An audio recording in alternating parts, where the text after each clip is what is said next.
Hello, hello. Welcome to my meditation corner. I hope you're having a good morning and that you've had a good night's sleep. And if you're listening to this in the afternoon, that you've had a good day so far. So Spirit's been speaking to me about depression, and partly because I had picked up this book again. I think I shared it with you earlier this week, Care of the Soul. And I turned to a section called The Gifts of Depression. And he says, this is Thomas More, he says, because of its painful emptiness, depression is often tempting to look, it is often tempting to look for a way out of depression. Makes sense, right? We live in a culture that doesn't know how to be present with pain, emotional pain, and physical pain, spiritual pain.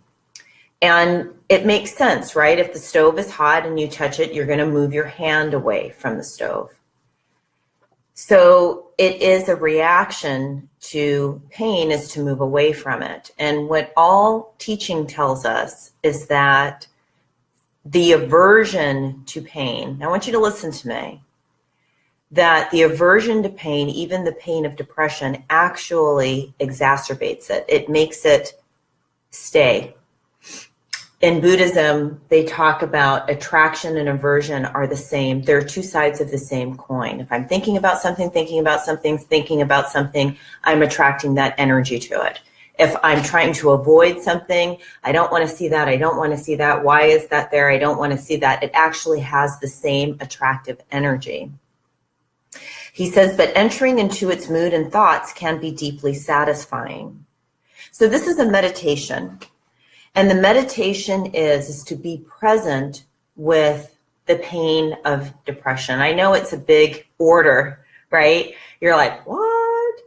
I want to be happy. I don't want to feel this way. And I totally understand that. And if you are feeling depression, I'm not saying you are depressed, so let's handle this right now. Instead of saying I am depressed, you might want to write this down. You say I am feeling depressed, or I am feeling sadness, or I am feeling melancholy, or I am feeling. So that there's not an I am. You're not saying that this is who I am, that I am this depressed person. You are acknowledging that there is a movement, there is a mood, and there is a situation that is happening in this moment. That is very, very healthy. When I was younger, I remember being depressed, like in my teens and 20s. And the depression, it was never diagnosed or anything. You know, it was the 70s. Nobody went to therapy. And so it wasn't I wasn't diagnosed. But looking back, I can see that it was certainly there. And I would self-medicate, right? Sugar and alcohol was what I would do. And then when I found meditation is like the dawn, something arising from within. And it went away as I started to learn how to sit with my pain. That being able to sit with your pain is so transformative if you can sit with it without judgment.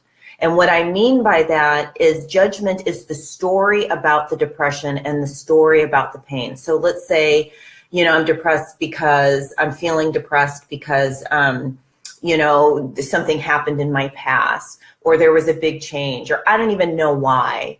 And instead of just being, it's like there is this mood, there is this feeling, and finding it in the body. I'm going to lead us out of this, so stay with me.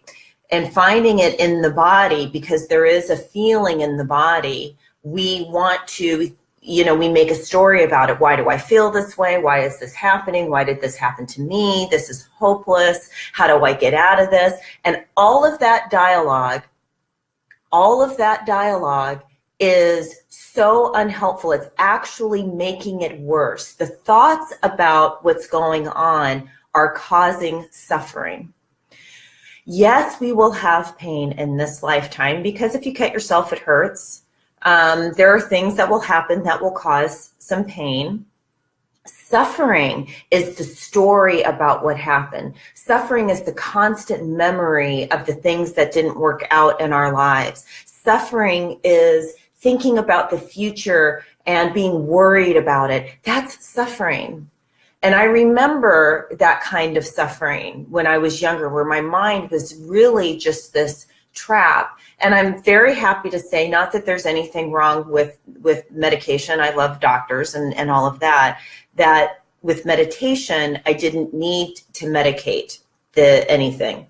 I mean, not anything, but I didn't need to medicate my emotional state. And I used to tell my students, it's meditation or medication, because there's a lot happening in life. And if you don't have a practice that helps to separate you from the conditions of things that are moving through you, I'm talking about moods, I'm talking about relationships, I'm talking about being able to watch your life, what else are you going to do to deal with it?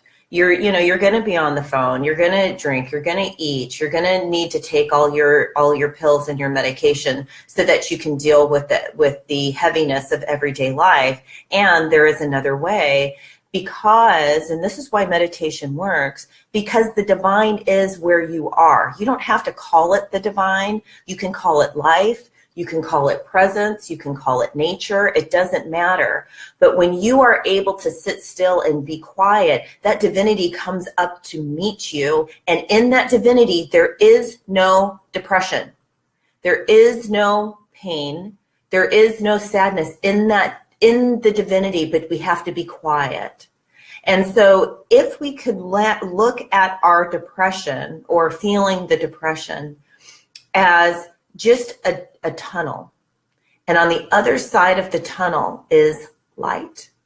I'm talking to you about this because so many of our brothers and sisters are suffering with depression, and they don't believe that there is a way out of it because of the hopelessness that is associated with it.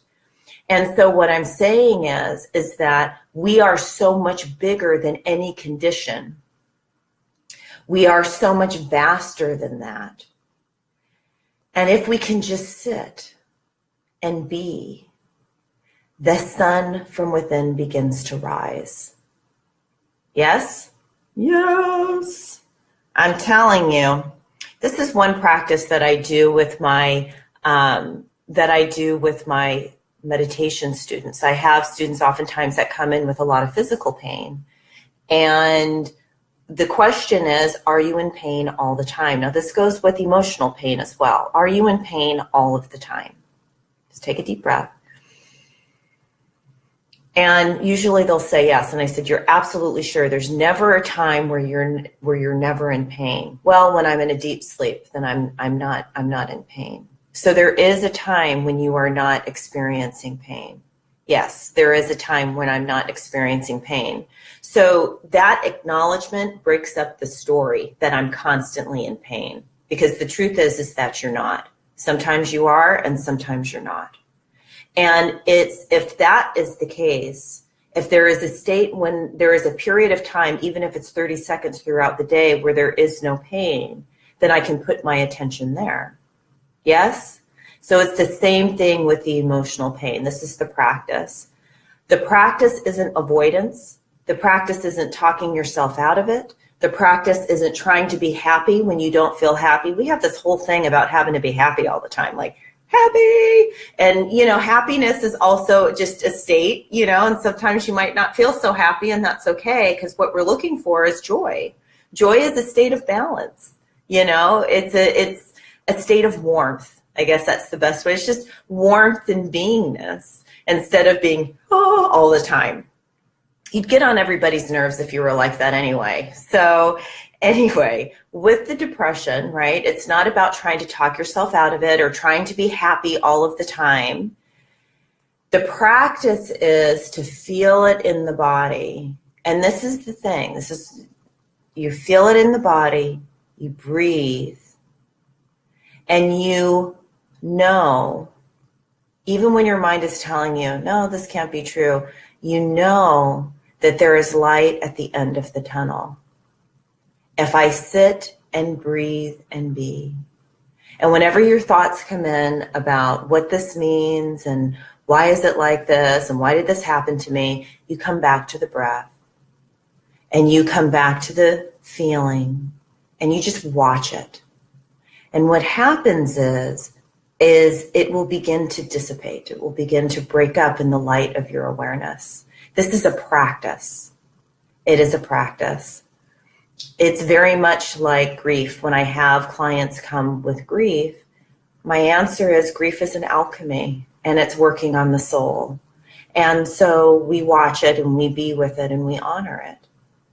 And a lot of these things are just part of being a normal human being. And I think sometimes we've lost our touch with our sense of what it means to be normal, of that it's okay to feel sad sometimes. That's okay. If we over-identify with the sadness, it takes over our consciousness and then we're lost.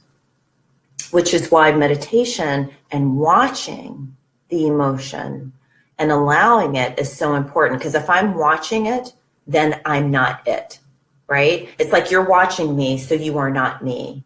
You can see the chair, therefore you are not the chair. If I am watching the emotion, I am not the emotion. My consciousness isn't lost. Yes?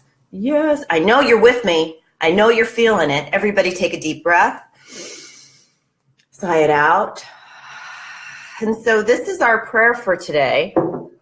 I've been holding my coffee. I've hardly had a sip of it. But maybe I don't need it today.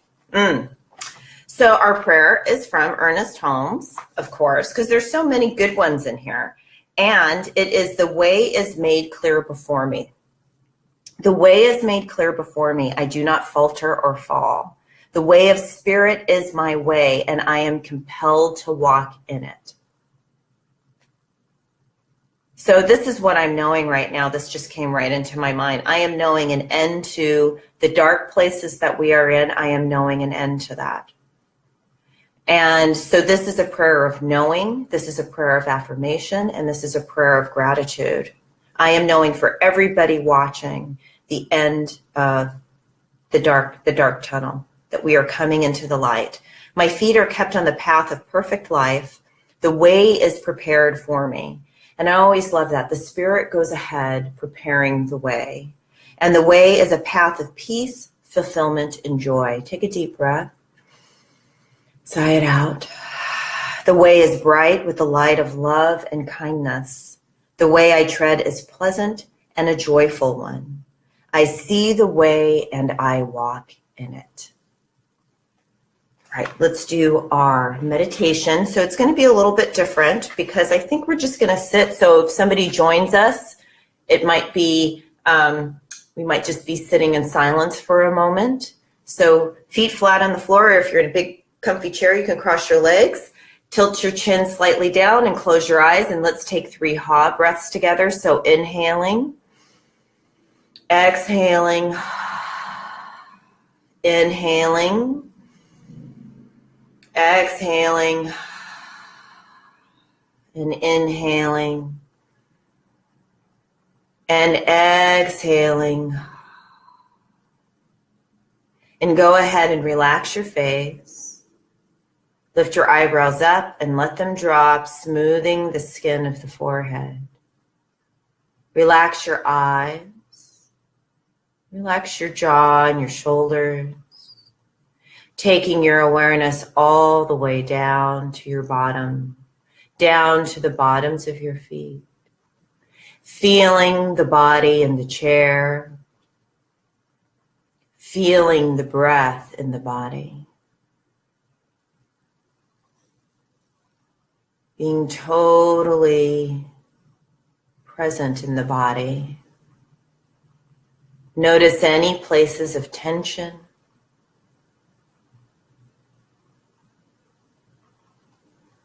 And just breathe.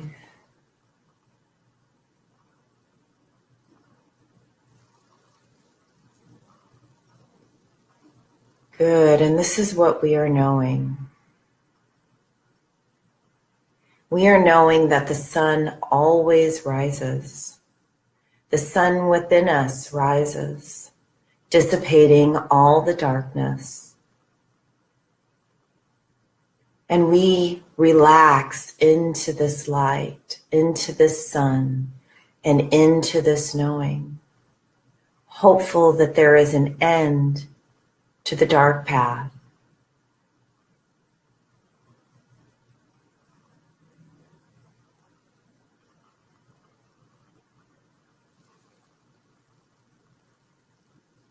And we give thanks. We give thanks for this awareness. We give thanks for this time together and for this breath. And we receive our healing, knowing that as the divinity arises within us, there is nothing opposed to it, just light, just joy, just being. As we ease into our natural state and go on about our day, shaking off anything that is unlike this beautiful light. We walk in joy, in balance, in health, and abundance. Inhaling and exhaling. Very gently opening up your eyes, coming all the way back to the room. Give yourself some love. Give yourself some love again. All right. Have a wonderful day, and I will see you here on Monday. Okay? Bye.